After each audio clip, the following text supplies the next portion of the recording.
आइए नतीजों का पूरा विश्लेषण लेकर हमारे साथ तैयार है वरिंदर बंसल। गुड मॉर्निंग वरिंदर, बताइए पहले मजबूत नतीजे, लंबी लिस्ट होगी आई एम श्योर, कौन कौन से रिजल्ट्स आपको अच्छे लगे? Morning sir and everyone. Mid cap small caps sir यहाँ पे एक्शन हो रहा है और यहाँ पे नंबर्स आ रहे हैं। I will start with Shobha. Real estate में हमने देखा जो भी नंबर्स आए हैं अभी तक उनके नंबर्स बहुत ही तकड़े आए हैं, चाहे वो ओबराय हो चाहे अदर कंपनीज हो। शोभा के नंबर देखिए sir, I think the volumes were at all time high. Sir 50% growth तो नॉर्मल ग्रोथ हो गया इन कंपनीज के लिए। और मैं बता रहा हूं बार बार सर, ये सेकंड क्वार्टर के नंबर्स हैं। अभी आप थर्ड क्वार्टर के नंबर्स देखिए, इससे भी स्ट्रांग हो गए बिकॉज हम फेस्टिव सीजन में जा रहे हैं। और फेस्टिव सीजन में जो नंबर्स हम देख रहे हैं, जो नाइट फ्रैंक हुआ या जो भी रियल एस्टेट कंपनीज है, कंसल्टेंट्स है जो ट्रैक करते हैं नंबर्स को, मंथ ऑन मंथ बताते हैं, तो वो नंबर्स बहुत ही स्ट्रांग आ रहे हैं। तो all time high volumes Sobha के सर। न्यू बुकिंग 850 करोड़ पे आई कंपेयर टू क्वार्टर 570 करोड़ की थी। तो आप देख रहे हो कि उसमें कितना अच्छा ग्रोथ हुआ। Profit 50 crore compare to 11 crore quarter. Prestige के नंबर डे आफ्टर टुमारो है सर। तो मुझे बहुत होप है उस कंपनी पे। That is one stock which we have recommended to our clients. So let's see how it does. But the entire basket of real estate and ancillaries have done very very well. आपने trend के numbers देखे sir, महंगा stock है but stock को महंगा है तो महंगा है, सब लोग लेते हैं। तो वीमार्ट रिटेल के नंबर सर कंजम्पशन स्पेस में आई थिंक बहुत तगड़े नंबर आए थे इसके। आप देखिए सर, ऑफकोर्स इन्होंने 74 स्टोर्स एक्वायर किए थे अरविंद फैशन से, उसके लिए उसका भी बेनिफिट इसको मिला। But sir revenue almost double हो गया है क्वार्टर। ग्रॉस प्रॉफिट डबल हो गया है, 55 करोड़ से 100 करोड़ हो गया है। बट बहुत महंगा स्टॉक है सर, ये ध्यान रखिए। आपको एक छोटा सा एग्जांपल देता हूं सर कि ये मेरे ख्याल में 6-6.5 टाइम टीटीएम सेल्स पे, मार्केट कैप टू सेल्स में ट्रेड कर रहा है। Market cap to sales 8,000 crore का या 7,900 करोड़ का कोई मेरे ख्याल में मार्केट कैप है। 1,300 करोड़ के आसपास, 1200-1,300 करोड़ के आसपास इसका सेल्स है। प्रॉफिट की तो बात ही नहीं कर रहा हूँ सर, उस पर जाएंगे तो पी आपको 200 टाइम से ऊपर दिखेगा। तो मार्केट कैप टू सेल्स कुछ 6.5 के आसपास है। एक छोटा कंपनी है सर V2 रिटेल, क्योंकि V2 रिटेल का मार्केट कैप 650 करोड़ का है, उसका टीटीएम सेल्स 600 करोड़ का है, वो वन टाइम पे ट्रेड करता है। सो आपको ये बहुत ज्यादा डिस्क्रिपेंसी बहुत सारे स्टॉक्स में दिखेंगी सर। ये जो फॉर्जिन है या सीवी साइकिल है, इसमें ना आप देख रहे हो कि नंबर बहुत शानदार आ रहे हैं। ऑटोमोटिव एक्सेल के नंबर्स बहुत अच्छे हैं sir. That is one company we have been tracking. MM forging के नंबर सर उस पैक में जो हम बोलते हैं कि जिनका अप साइकिल अभी शुरू हुआ है, I think MM forging did very very well and it's a cheap stock. आप उसका सेल्स देखिए सर, चाहे वो YoY हो, क्वार्टर दोनों बड़ा। क्वार्टर जरूरी है देखना, 11% बढ़ा, एबिटा 9% बढ़ा, मार्जिन सर 16.5% से 18.5% आए। Profit 26 crore versus 22 crore quarter और 5 करोड़ YoY। तो YoY तो 5 गुना आपको प्रॉफिट दिखेगा। आपको सेल 70% ऊपर दिखेगी YoY। तो my point is that quarter में जो कंपनीज अच्छा कर रही है, दूसरे companies to watch out for. और जो मार्जिन भी मेंटेन कर रही है, that is very very important.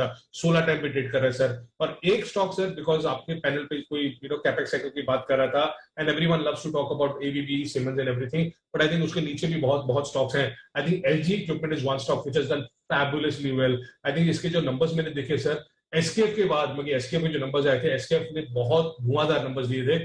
उसके बाद LG इक्विपमेंट के नंबर देखे मैंने, बहुत ही अच्छे आए। आप देखिए सर, मतलब एज ए सेड YoY तो ठीक है, आपको मालूम होगा अच्छे नंबर्स आएंगे। क्वार्टर देखिए सर, सेल्स 33% ऊपर है, EBITDA 80 crore versus 32 crore, margin 12.5% से 6.5% से 12.5%, मार्जिन ऑलमोस्ट डबल हो गया है। और प्रॉफिट 12 करोड़ का 50 करोड़ हो गया है क्वार्टर। कोई सस्ता स्टॉक नहीं है, 35 टाइम पे ट्रेड करता है। बट जो नंबर्स आ रहे हैं सर, उसके हिसाब से आपको मालूम चला कि आगे की ग्रोथ कितनी इस कैपेक्स रिकवरी साइकिल में आ सकती है। सो ये 3-4 स्टॉक्स हैं सर जो मुझे बहुत अच्छे लगे। Sobha, V Mart retail, MM forging, LG equipments, ये 4 स्टॉक ऐसे हैं जहां पर बेहद दमदार जबरदस्त मजबूत नतीजे आए। इस रिजल्ट सीजन में कमजोर नतीजों की लिस्ट भी छोटी नहीं है, काफी नतीजे ऐसे हैं जो उम्मीद से खराब आते हुए दिख रहे हैं। वरिंदर बताएं, आज कौन से स्टॉक्स आपने चुने खराब नतीजों के दम पर? सर कंजम्पशन, क्लियरली कंजम्पशन में ब्रिटानिया के नंबर खराब आएंगे, सबको पता था, बिकॉज जो उनके इनपुट कॉस्ट है, और इनपुट कॉस्ट इनकी मेजरली एग्रीकल्चरल कमोडिटीज होती हैं, वो सारी की सारी 2 गुना 3 गुना 4 गुनी हो गई है। तो हमने देखा कि नंबर्स खराब आएंगे और नंबर्स खराब आए, बट जितना सोचा था उससे भी ज्यादा खराब आए। मैं सिंपल सा 2 चीजें बोलता हूं सर। ग्रॉस मार्जिन 26 क्वार्टर लो है इसका, एबिटा मार्जिन मेरे ख्याल में 11 या 12 क्वार्टर लो है इसका ब्रिटानिया का, और अभी भी ये 55 टाइम्स पे ट्रेड करता है सर। और एक साल में अगर आप देखेंगे, it's a very good company but not a good investment. तो 55 टाइम पे अभी भी ट्रेड करता है, पूरे एक साल में इसने कोई रिटर्न नहीं दिया। तो 10 क्वार्टर लो एबिटा मार्जिन, 26 क्वार्टर लो ग्रॉस मार्जिन, और अभी भी जो कमोडिटीज का प्रेशर है, एग्री कमोडिटीज का प्रेशर है, इस कंपनी में रहेगा रहेगा सर।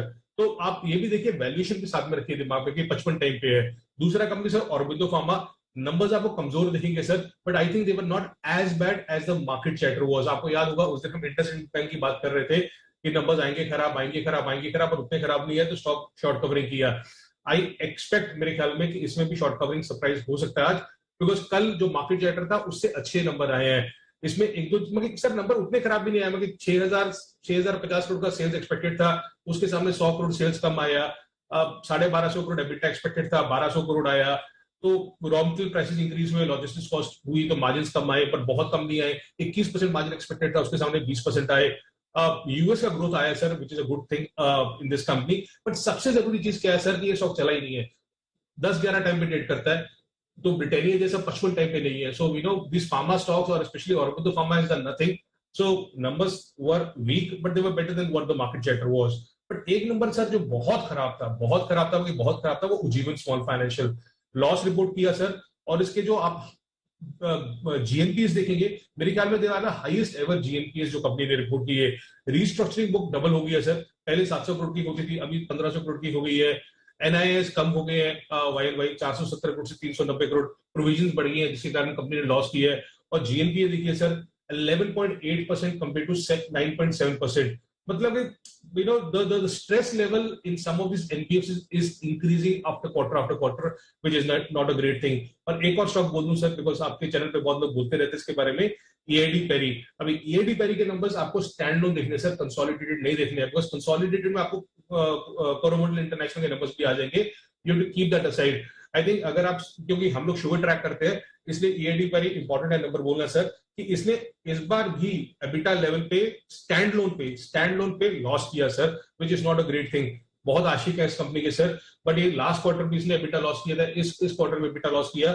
उसका कारण क्या था कि शुगर सेगमेंट है सर, उसने इस बार लॉस किया 7 करोड़ का, कंपेयर टू मेरे ख्याल में 11-11.5 करोड़ का उसका पॉजिटिव एबिट था लास्ट ईयर। तो शुगर सेगमेंट में लॉस आया, कंपनी ने बताया कि लोअर कोटा एलोकेशन हुआ है बाय द गवर्नमेंट, जिसके कारण ये क्वार्टर हिट हुआ है।